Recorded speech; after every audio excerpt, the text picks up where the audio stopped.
Unfortunately, something terrible is happening in the stock market, and it's important that you know what's going on.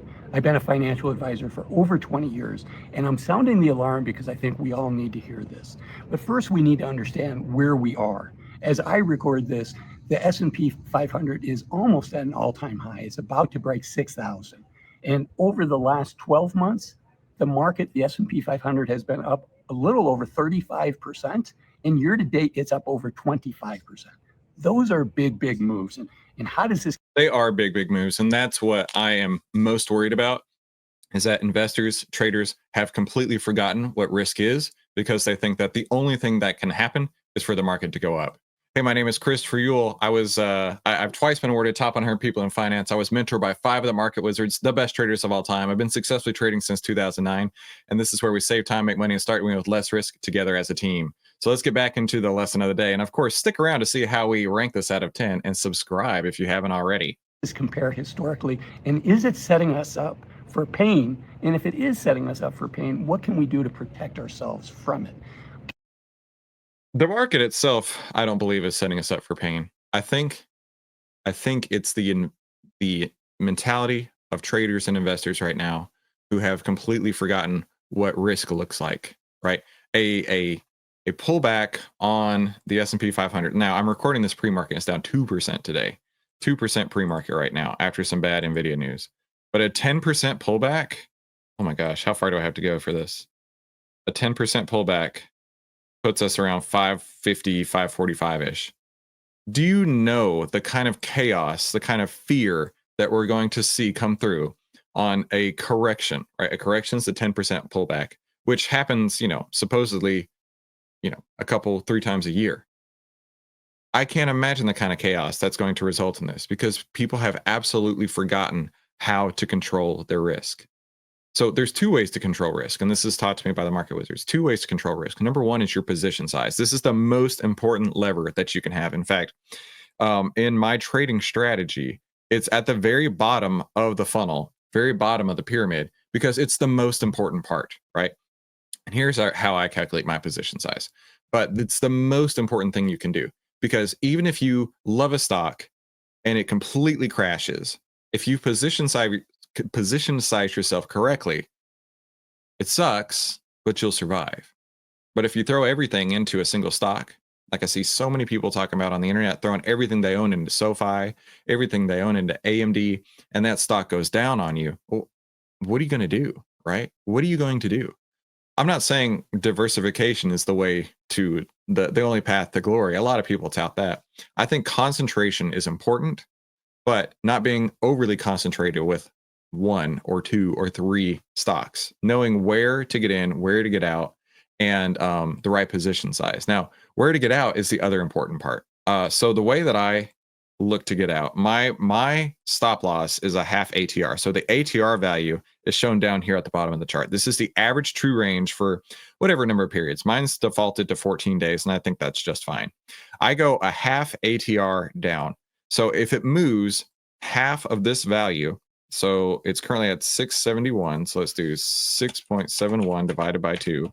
So $3.35. That's basically all I'm giving the stock to figure out if it's going to work, right? If I'm going to get into a trade, I'm going to give it $3.35 on the SPY to figure that out. That's half of an average true range. And when it starts moving up average true ranges, I get defensive and roll options, but that's beyond the scope of what we're talking about here. So what I would do if it closed at 607.90 is I would put my stop loss at 604.54, which is actually pretty close to there, 604.54. And that's how much room I would give it to find out if I'm right or if I'm not. And you know what the thing is? If I'm not right, that's okay. If I'm wrong and I get stopped out of a trade, that's okay. I can always get back in later if it sets up. But so many people get into this market right now, seeing these big returns over the last couple of years and think, oh, well, it's going to go up. I'll just buy the dip, right? I'll buy the dip on AMD. A lot of people have been saying that. And that dip has been dipping for a long time. That dip is brutal. That dip came at 160, at 150, at 140, at 130, at 120, and 115. And this morning it looks like it's going to open around 117. You don't buy dips. You don't buy dips if you want to buy strength. Let me rephrase that. Only price pays. The only way that you get paid is if price goes up. If you're buying it on the way down, you're basically starting off on the back foot. It's like you put on skis and you're going down the mountain and you're saying, I'm going to go back up. I know I'm going to go back up. I know I'm going to go back up, but I'm just going to put on the skis and go down the mountain for a while. But why? Why do that? Why do that? Just put on the outlier trend template. I talk about it literally every single day. The 10 period moving average, the 20 period moving average, and the 50. So 10 EMA over the 20 EMA, price over the 50 EMA. That's all you need to know, right? And if it doesn't work out, that's okay. Be okay with the stock not moving in your direction. Be okay with that and just get out. It's okay, right? It doesn't matter if you're planning to hold long term. If the stock is going down, you're losing money. It doesn't matter if you're holding it for the short term. If the stock is going down, you're losing money. And I see you in the comments saying, "Oh, I don't want to sell the stock because of having to pay capital gains and taxes and stuff." Bro, I would much rather pay capital gains and take money out of the stock market, take risk off the table, than to watch my investment evaporate 15, 30, 50% and say, "Man, I wish I had paid taxes on those gains." You need to stop using taxes as an excuse. Okay? If you're afraid to pay taxes, you shouldn't be in this game. I want to pay as much taxes as I possibly can because that means I've made so much money. Well, let's see what's happening in the stock market here. What's this terrible thing that's happening in the stock market? Okay, a common question I get asked is, Hassel, is the stock market overvalued? Is the stock market going to go through a correction? Is it going to crash? And I can tell you that, yes, the stock market is going to crash. But what I can't tell you is when. This irrational exuberance can continue. Oh, I've been saying exactly that. I've been saying irrational exuberance for weeks now. Dude, if I could fist bump this guy through the screen, I would. This is exactly what I've been saying for weeks. So we have seen irrational exuberance like I haven't seen in a long time. People thinking that the market will only go up. They're going to get smashed in the face. They're going to wonder what happened. Your position size and setting your stop loss are your two insurance policies, if you want to think about it, from blowing up. For a long time. What tends to happen is the stock market tends to take the escalator up, but unfortunately then it takes the elevator down. In other words, it takes a while to get a return. Now, that 12-month return of 35%, that's a big return in a relatively short period of time.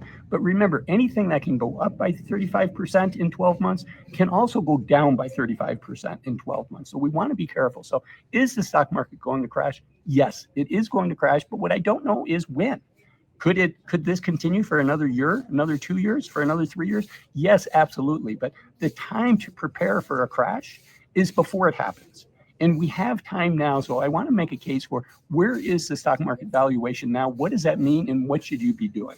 Okay, the first valuation metrics that I want to go over is the Warren Buffett indicator, which Warren Buffett came up with this. And he says he looks at the total value of a country's stock market, in this case, the US, what's the total US stock market value, and divides that by the gross domestic product of the country. So what's the value of the public company?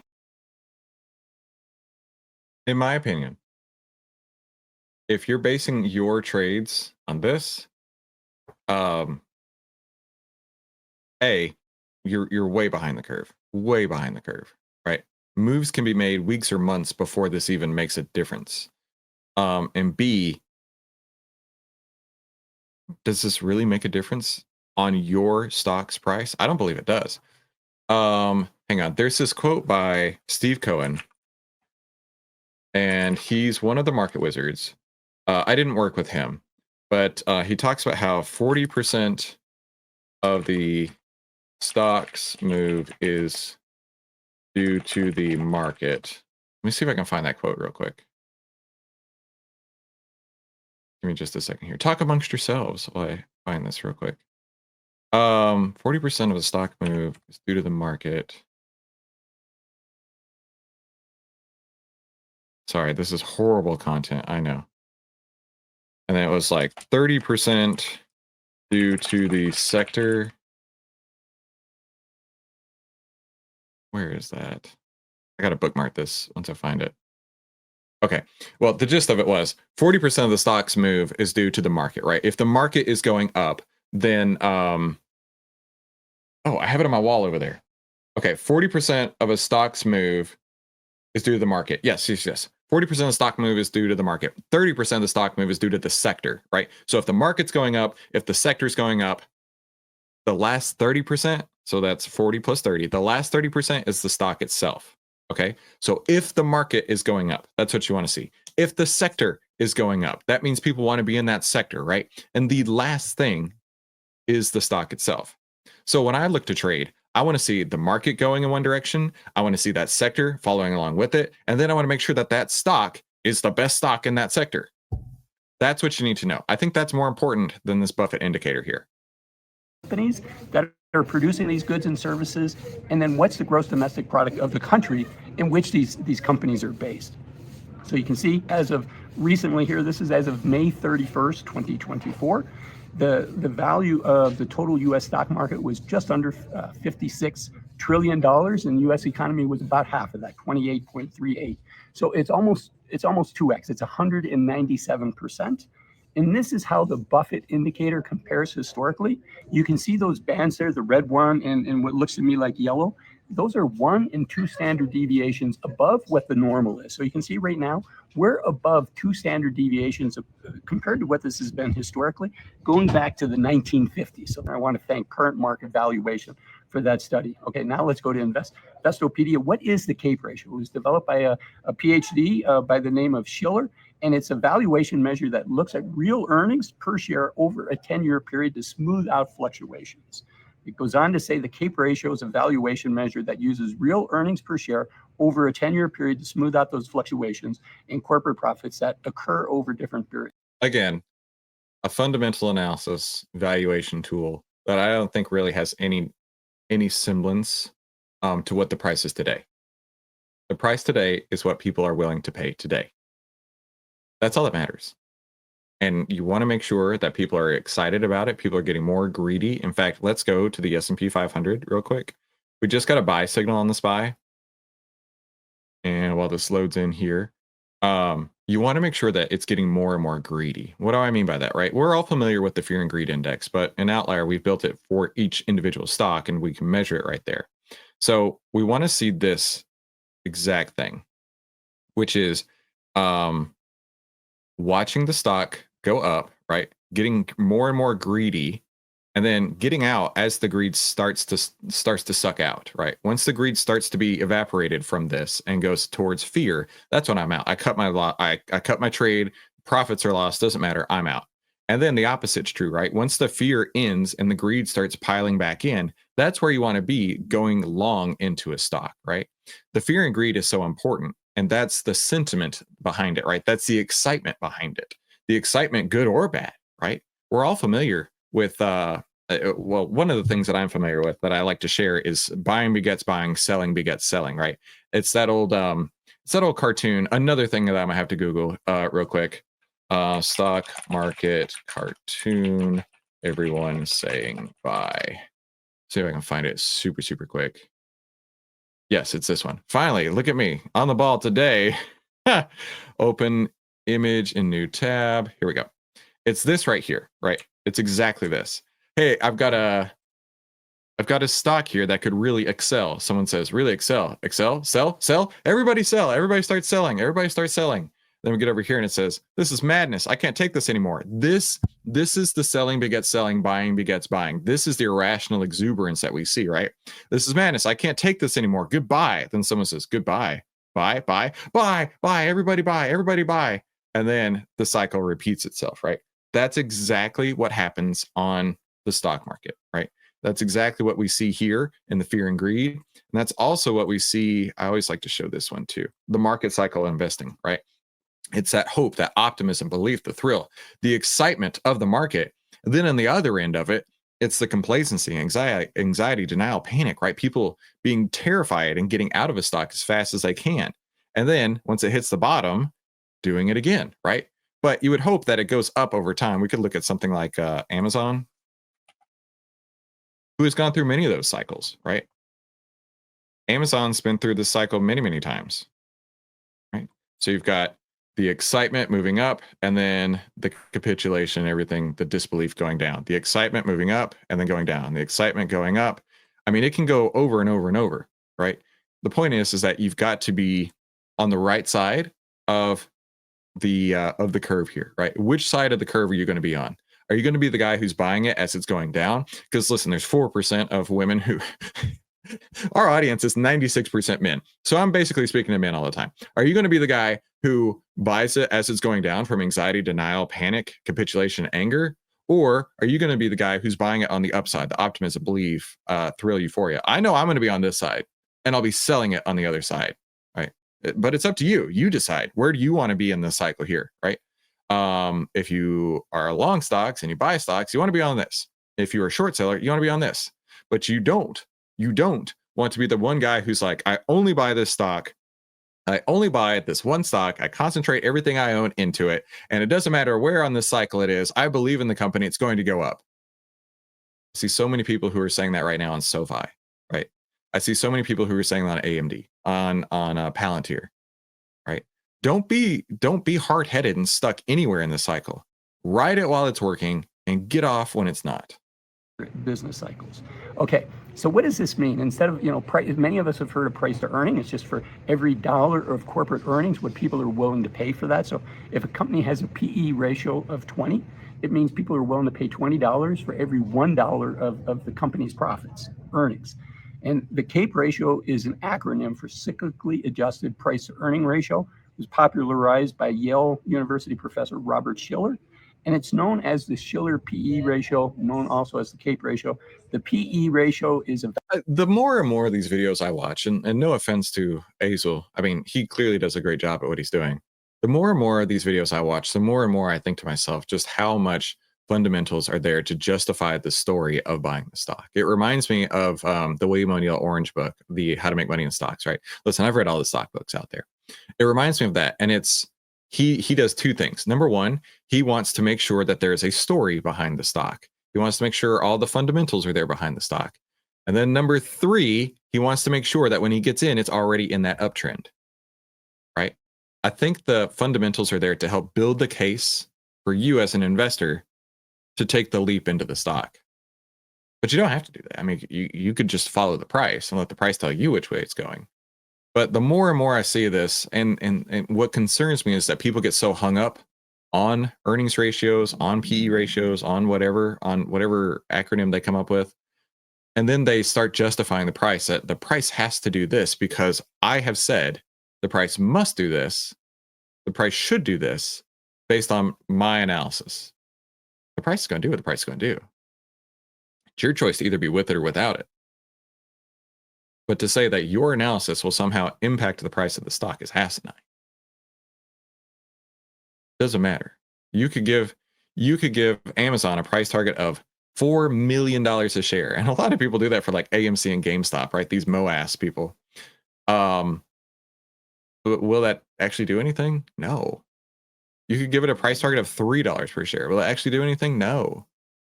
All of your analysis on the fundamentals, will it actually do anything? No. If the price is going, your choice is either be on that train or watch it go. Pretty simple. Valuation measure that measures a stock's price relative to the company's earnings per share. And here you can see what that CAPE ratio is. Again, thank you to current market valuations. Importantly, you can see the dot-com bubble. In 1999, you can see what that looked like there. We were above 2 standard deviations. Looks like we actually hit 3 standard deviations. Where are we now? We're right at 2 standard deviations above. So A, is the stock market inexpensive? No, it's not inexpensive by any measure. And I don't think people think it is. Here, let's go for a walk and we'll chat some more about this. So now I'm going to talk about. Dude's in the jungle and he's got some razor wire over his head right there. I don't know where he's at, but it looks fun and dangerous, which makes it even more fun. What this means to us. So we all agree that the stock market is not inexpensive right now, but the question is, what does that mean to you and I? What should we be doing based on that? One of the things we need to be careful of is just because the market's at a high valuation doesn't mean that it's going to crash it. It means that if they're exactly just because you have decided that its valuation is high does not mean the only outcome is a crash the other direction. Not at all.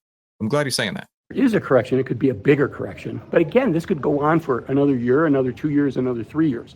The market can stay irrational longer than you can stay solvent, right? If you want to get in front of a moving train and if you want to get on the train tracks and say, stop right there, you have to go down, you have to crash. Or the opposite is true. If it's going down day after day, which is how I blew up my account the second time with the gold trade, the market was going down, the most obvious downtrend of all time. And I heard somebody say gold was hitting generational lows. You need to load the boat. I bought as much gold as I possibly could, and it continued to go down day after day. And I got wrecked so hard, thinking I knew better than what the market was showing me, right? Let the market tell you which direction it's going.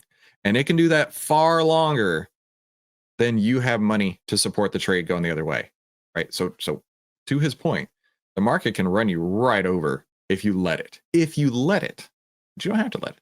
You can just go with it.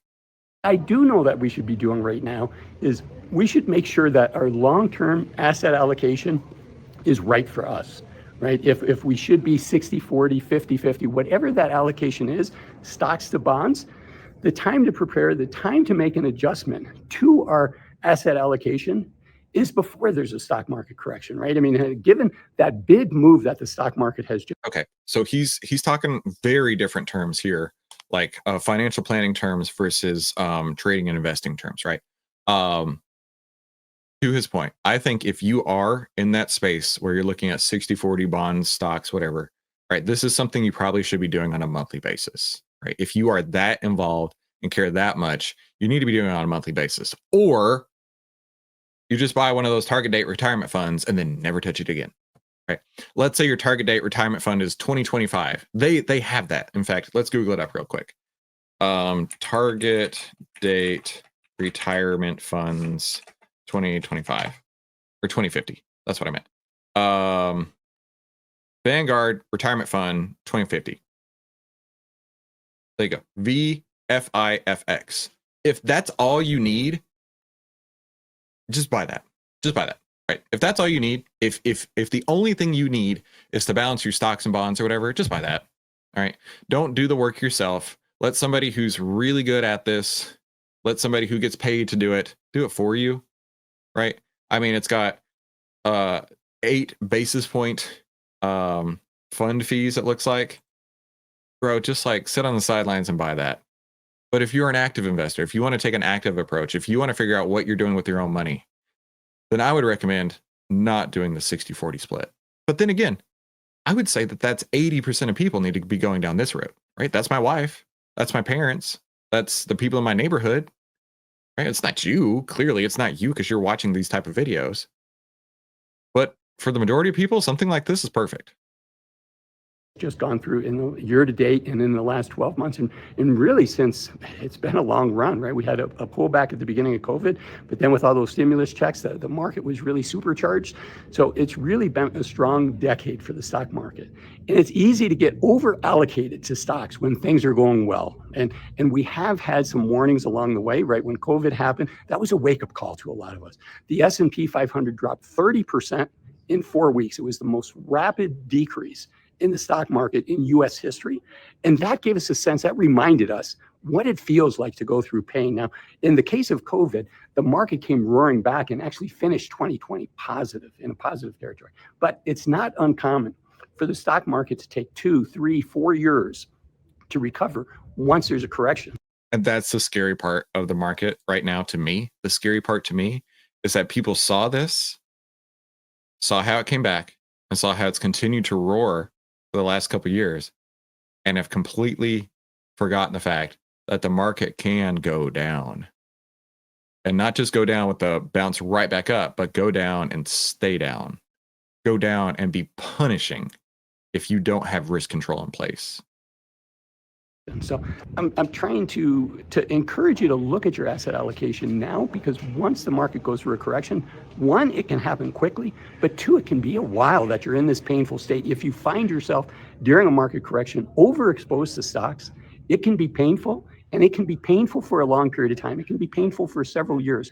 There aren't many lost. Which is exactly what he's describing right here. The anxiety, the panic, the denial, the anger, the disbelief, the depression, right? All of that is exactly what we're talking about. And here's the other thing. You've got to realize this. You don't have to go through this. You never have to go through this again. You never have to take a big loss again at all. Position size correctly, know where you're going to get out on the charts, and follow that trend template, right? Now, of course, things gap sometimes and you can't help that. But if you position size correctly, you'll still survive. But the right-hand side of this chart right here is where a lot of people are going to find themselves whenever the market does correct, and we don't know when that'll be. I'm not going to be there. You won't be there if you're watching these videos. Decades in the stock market, but there are some where people were in the stock market, they felt pain, and they felt pain for a decade. That's a long, long time. So the time to look at your stocks, look at your allocation, and ask yourself, is this the right allocation for me? Could I withstand a 20, 30, 40% correction in the stock market? And if you're mine, you don't have to sit as the market's going down. You can sit in cash, right? One of my new quotes, we're going to put this as a shirt at some point in the YouTube merch shelf. We're going to be building that up in the next couple of weeks, but it's going to say sit in cash and don't F up, right? If your trading plan doesn't set up, A, be in cash, B, don't be tempted to do anything until it sets up for you. And that's why I say sit in cash and don't F up. I think that's a pretty good saying you could take to the bank right there. My age, if you're close to my age, if you're over my age, few of us at that age, once we've already become financially independent, then job number one says, don't let, protect those assets. Don't let them come down. Sit in cash and don't F up. That's what he's saying. And it's a lot easier to look at our long-term stock allocation and say, you know what, the stock market's up almost a third over the last 12 months. Could you be 10 percentage points over allocated to stocks? Could you be 15 or 20 percentage points? I don't know your situation. This isn't financial advice. I don't know your situation. But yes, that could happen. And if that is the situation, it's a lot easier to make that correction when the market's at all-time highs, when those stocks are at high prices, and say, okay, I got in front of my skis and I want to throttle back and I want to reduce my exposure to stocks. So if the stock market does go through a correction, I don't feel the full brunt of that. And again, if you really want to be that passive, if you really want to be that hands off, I would just absolutely go for one of these target date retirement funds. Because honestly, I don't see the benefit of let me sell off 6% of my stock and put it in that 6% in my bonds so I can maintain my exposure, right? Barry, if you're gonna do that, just buy one of these. It doesn't matter. Right? If you're gonna do that, just go this route. But you're probably not one of those people. You're probably looking at the market like I do every single day, trying to find opportunities. So let's do this. Let's go rank this video. I gotta find my slide for that. Video ranking. There we are. So, hang on. So how would I rank this video? I would actually rank this as an 8, which is a hard score to get in my scoring. And I'll tell you the reason why I'd rank it that high. Number one, he's really talking a lot about risk exposure. So much about risk exposure, right? He's trying to really extol the point. That's the word. He's trying to extol the point of people have forgotten what risk is. People have gotten very complacent in this market. And because they've gotten very complacent in this market, they're buying dips without realizing that that is a very risky way to get into a stock. Whereas if you're buying strength and the stock is already showing you it's strong, if the market's strong, the sector's strong, and the stock is strong, that is a much stronger investment than if the stock is going down, the sector's going down, and the market's going down with it, right? So I want you to put in the chat what you would have ranked this as well. And of course, tell me what you're trading. And be sure to come back tomorrow. We'll help you save time, make money, and start winning with less risk together as a team. And click one of these videos that YouTube is popping up right now to watch more. And we'll see you on the next episode. Have a fantastic day.